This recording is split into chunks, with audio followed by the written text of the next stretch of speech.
안녕하세요, 청취자 여러분. 오늘 저희는 당신이 보내주신 자료, 2025년 9월 16일의 모든 메모, 그리고 관련 오디오 녹취록, 이걸 바탕으로 해서요. 세포 노화, 그리고 세포를 뭐랄까?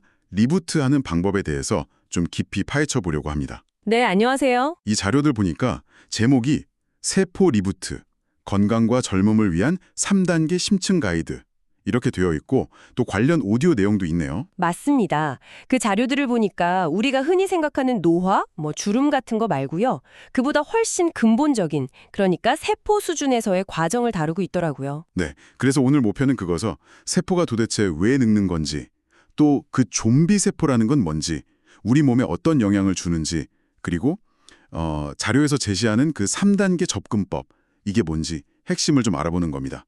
자, 그럼 한번 시작해 볼까요? 좋습니다. 시작하기 전에 그 자료 앞부분에 나오는 비유가 재밌는데요. 한번 쪼그라들면 다시 펼 수 없는 사과랑 인간의 노화는 좀 다르다, 이런 얘기예요. 아, 사과 비유요? 어떤 의미죠? 그러니까 사과는 한번 마르면 그걸로 끝이지만 사람은 세포 차원에서 관리를 잘하면 어느 정도 되돌릴 수 있다, 이런 가능성을 먼저 이야기하는 거죠. 이번 탐구의 중요한 전제라고 할 수 있겠습니다. 아, 그렇군요. 완전한 끝이 아니라 관리 가능한 과정이다. 희망적인데요? 어떻게 보는 약간 늘어난 고무줄 같은 걸까요? 탄력은 좀 잃었지만 완전히 끊어진 건 아닌 상태? 네, 딱 그런 느낌이죠. 바로 그 지점에서 좀비 세포 이야기가 나옵니다. 전문 용어로는 노쇠세포라고 하죠. 노쇠세포요? 좀비세포라고 하니까 확 와닿네요. 그렇죠. 이게 뭐냐면 기능은 못하는데 죽지도 않는, 그래서 몸속에 남아 문제를 일으키는 그런 세포들이에요. 자료에서 특징을 네 가지로 정리했더라고요. 네 가지요? 첫째가 불멸성, 죽지 않고 계속 남아있다는 거죠. 둘째는 전이성, 주변에 멀쩡한 세포까지 감염시킨다는 거고요. 아, 무서운데요? 그렇죠. 셋째는 당연히 기능 상실, 제 역할을 못하는 거고요. 마지막으로 이게 염증 물질 같은 걸 막 내뿜어서 만성 질환을 유발한다는 겁니다. 염증 물질까지. 네. 그래서 자료에 보면 썩은 귤 비유가 나오잖아요. 상자 안에 썩은 귤 하나 있으면 다른 귤들도 금방 상하는 것처럼 이 좀비 세포가 주변에 악영향을 준다는 거죠. 근데 진짜 충격적인 건 자료에 따르면 이 좀비 세포 하나가요, 주변 정상 세포를 최대의 15,000개까지 감염시킬 수 있다는데 이게 정말인가요? 네, 저도 그 부분을 보고 좀 놀랐는데요. 그만큼 세포 하나하나의 건강 상태가 중요하다, 이런 의미로 받아들여야 할 것 같습니다. 와, 15,000개라니. 그럼 이런 좀비 세포는 도대체 왜 생기는 걸까요? 그것도 자료에서 몇 가지 원인을 짚어주고 있어요. 가장 대표적인 게 텔로미어 단축입니다. 텔로미어 많이 들어갔어요. DNA 보호하는 모자 같은 거라고 하던데요. 맞아요. 세포가 분열할수록 그게 점점 짧아지는데 너무 짧아지면 이제 DNA 보호를 제대로 못하니까 세포가 비정상적으로 변할 수 있다는 거죠. 어떻게 보면 암세포가 생기는 과정과도 좀 비슷하다고 하고요. 아, 그렇군요. 또 다른 원인도 있나요? 네, 활성산소도 주요 원인으로 꼽힙니다. 이건 세포를 직접 공격해서 손상시키는 거고요. 또 DNA 손상 그 자체, 그러니까 유전자 복제 과정에서 오류가 생기는 경우도 있고요. 활성산소, DNA 손상. 그리고 만성 염증 상태도 문제입니다. 몸에 염증이 계속 있으면 그 염증 물질 때문에 세포 손상이 더 빨라질 수 있거든요. 또 안타깝지만 암 치료 과정에서 항암이나 방사선 치료가 정상세포까지 손상시켜서 좀비 세포를 늘릴 수도 있다고 하고요. 마지막으로 바이러스 감염 같은 것도 면역 체계를 좀 교란시키면서 영향을 줄 수 있다고 합니다. 원인이 정말 다양하네요. 그럼 이런 좀비 세포들이 우리 몸에 구체적으로 어떤 영향을 주나요? 자료에 피부나 관절 이야기도 있던데요. 네, 맞아요. 예를 들어 피부 같은 경우는 콜라겐 분해를 막 촉진하고 염증 물질을 분비해서 피부 노화를 빠르게 하고 피부 장벽도 약하게 만든다고 하고요. 아, 그래서 피부 노화에도 영향이. 그렇죠.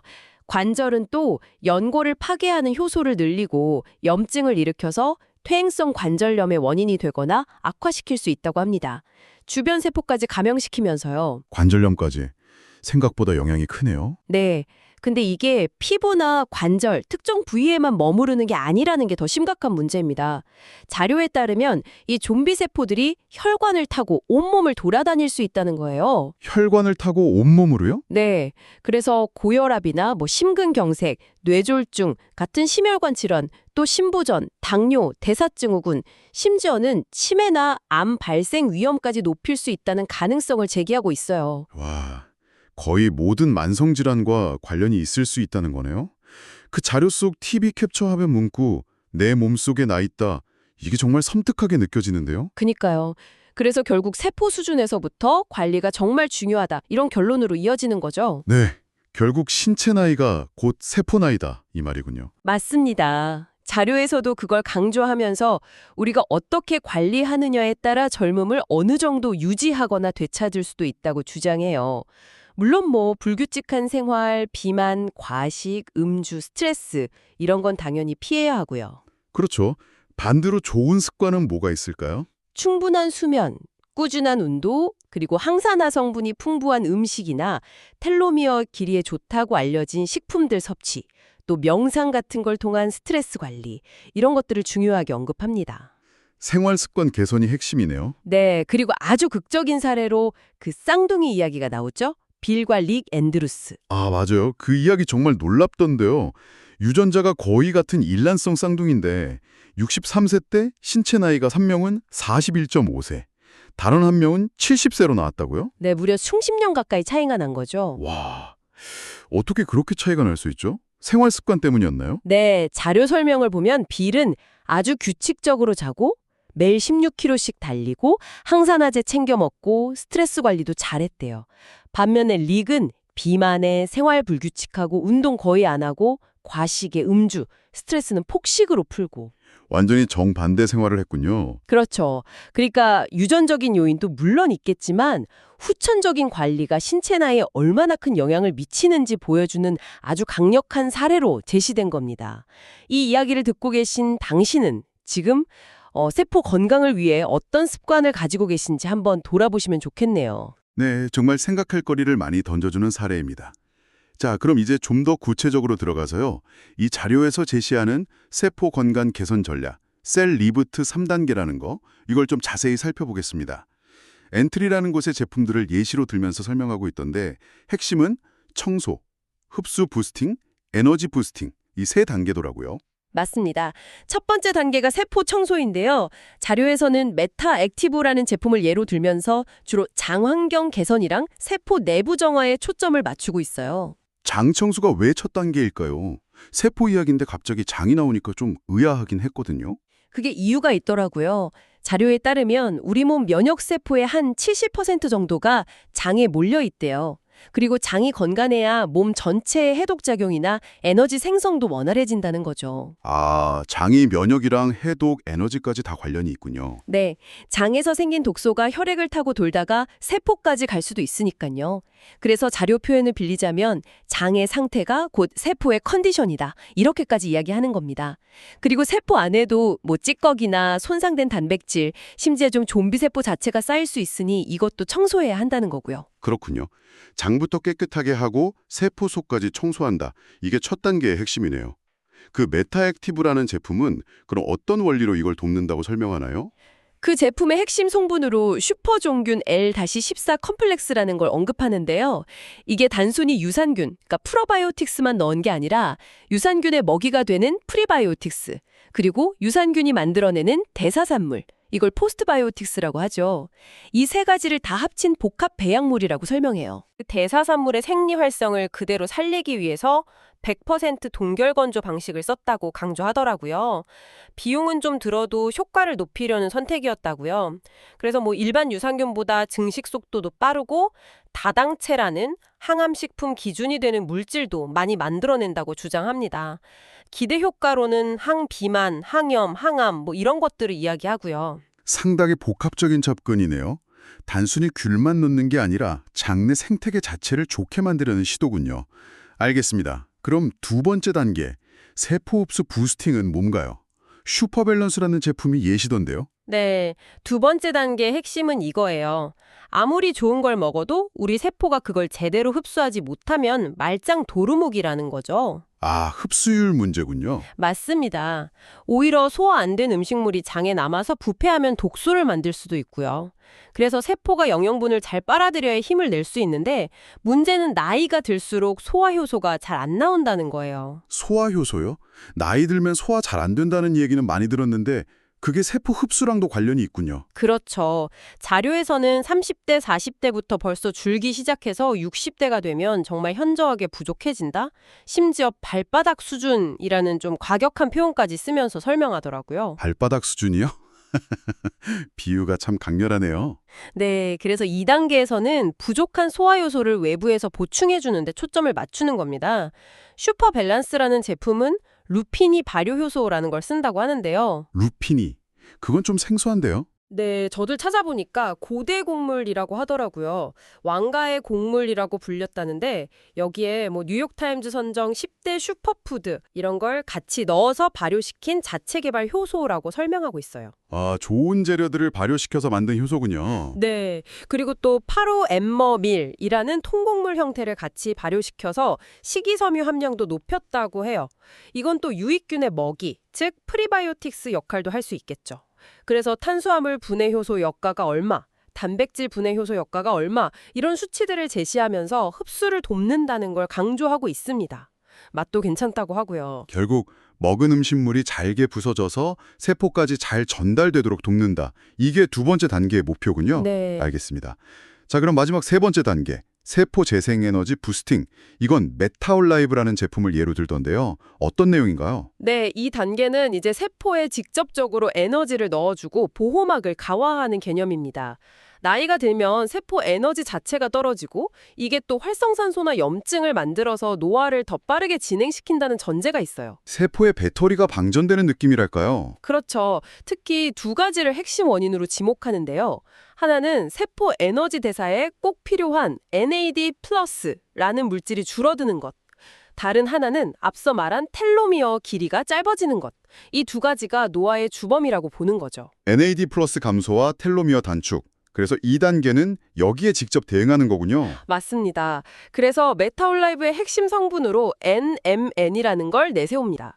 니코티나마이드 모노뉴클레오타이드의 약자인데 이게 몸 안에서 NAD+로 바뀔 수 있는 전구체, 그러니까 재료가 되는 물질이라고 설명해요. 아, NMN을 먹으면 NAD+가 늘어난다. 네, 그렇게 NAD+ 수치가 올라가면 장수 유전자라고 불리는 시르투인이 활성화되고 이게 텔로미어를 보호하고 에너지 대사를 촉진하고 손상된 DNA를 복구하는 등등 노화를 억제하고 활력을 높이는 데 도움을 줄 수 있다는 기전을 설명합니다. 일본 같은 데서는 이미 꽤 주목받고 있는 물질이라고도 하고요. NMN 말고 또 다른 성분도 있나요? 네. 또 하나 중요한 성분으로 글루타치온을 꼽고 있어요. 이건 뭐 미백 주사 성분으로도 알려져 있고 강력한 항산화제죠. 아, 글루타치온. 이것도 많이 들어봤어요. 네. 근데 그냥 글루타치온이 아니라 흡수율을 높인 리포좀 형태라고 강조합니다. 이 리포좀이라는 게 영양 성분을 작은 주머니 같은 걸로 감싸서 세포에 더 잘 전달되게 하는 기술이라고 이해하시면 될 것 같아요. 순도도 90%로 높다고 하고요. 리포좀 형태의 글루타치온. 흡수를 높이려는 노력이 계속 보이네요. 그렇죠. 그리고 이 NMN이랑 리포좀 글루타치온을 하나의 필름 제형 안에 같이 담았다는 걸 또 특징으로 내세우더라고요. 업계 최초라고 강조하던데. 필름 제형이요. 그건 어떻게 쓰는 거죠? 입천장이나 볼 안쪽에 이렇게 붙이는 거래요. 먹는 약처럼 위장관을 거치는 게 아니라 구강 점막으로 바로 흡수시키는 방식이라서 흡수율이 훨씬 높고 효과도 빠르다고 주장합니다. 한 300% 이상 높다고 하던데요. 와, 붙이는 필름 형태라. 방식이 독특하네요.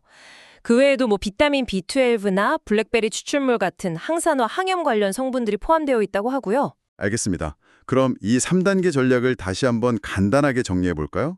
첫째, 장과 세포 속을 청소해서 깨끗한 환경 만들기, 메타액티브 예시.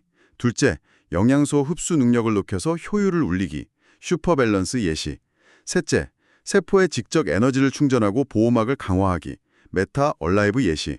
이렇게 청소, 흡수, 충전.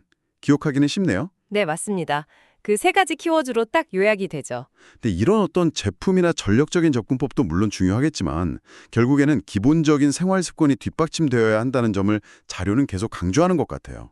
그 쌍둥이 사례가 정말 강력했고요. 당연하죠. 자료에서도 그렇고 오디오 녹취록에서도 규칙적인 수면, 균형 잡힌 식단, 그리고 꾸준한 운동의 중요성은 절대 빼놓지 않습니다. 운동 이야기도 인상 깊었어요. 오디오 강사분이 처음엔 1, 2km 뛰는 것도 힘들었는데 나중엔 5km를 쉬지 않고 뛰게 됐다고. 네, 그런 경험담이 나오죠. 처음엔 누구나 힘들지만 꾸준히 하면 분명히 체력이 는다는 걸 보여주는 예시죠. 시작이 반이고 꾸준함이 정말 중요하다는 메시지 같아요. 그리고 항산화 성분이 많은 음식을 챙겨 먹는 거나 명상 등으로 스트레스 관리하는 것도 계속 강조되고요. 듣고 보니 정말 기본에 충실해야 한다는 생각이 드네요. 어쩌면 다음 건강검진을 하나의 목표로 삼아보는 것도 동기부여가 될 수 있겠어요. 그 오디오 강사분처럼 나도 이번에 신체 나이 몇 살 줄여봐야지 하고 목표를 세우고 오늘부터 식단이나 운동을 조금씩 바꿔보는 거죠. 좋은 생각인데요. 이걸 듣고 계신 당신의 다음 건강검진 목표는 무엇인가요? 한번 정해보시는 것도 재밌을 것 같습니다. 네, 작은 목표라도 세우면 실천하기가 더 쉬워지죠. 자, 오늘 저희는 당신이 보내주신 자료들을 통해서요. 노화라는 게 결국 세포 수준의 문제이고 좀비 세포 같은 것들이 우리 몸에 안 좋은 영향을 주지만 그래도 관리가 가능하다는 점을 좀 확인해 봤습니다. 네, 그리고 자료에서 제시한 청소, 흡수, 충전 같은 3단계 접근법이나 그런 전략적인 관리와 함께 결국에는 기본적인 생활 습관 개선이 세포 건강의 핵심 열쇠라는 것도 분명해졌고요. 맞습니다. 결국 꾸준한 세포 관리, 이게 답인 것 같네요. 그렇죠. 오늘 저희가 세포 자체의 건강 문제나 생활 습관 같은 내부적인 요인에 좀 초점을 맞춰서 이야기를 나눴는데요. 마지막으로 한 가지만 더 던져보고 싶어요. 네, 어떤 걸까요? 우리가 매일 마주하는 외부 환경 요인들 있잖아요. 예를 들면 미세먼지라던가 아니면 각종 전자기기에서 나오는 전자파 같은 것들. 이런 것들은 과연 우리 세포 건강에 또 어떤 숨겨진 영향을 미치고 있을까 하는 점이에요. 아, 외부 환경 요인들. 그것도 중요하겠네요. 네, 그리고 우리가 이런 외부 요인들로부터 우리 몸, 우리 세포를 보호하기 위해서 또 어떤 능동적인 노력을 할 수 있을지 이 부분에 대해서도 한번 같이 고민해보면 좋지 않을까 싶습니다. 네, 정말 중요한 지적이십니다. 내부 관리뿐 아니라 외부 환경 요인에 대한 고민도 필요하겠네요. 오늘 저희와 함께 이 세포 리부트의 세계를 깊이 탐구해 주셔서 정말 감사합니다. 네, 들어주셔서 감사합니다.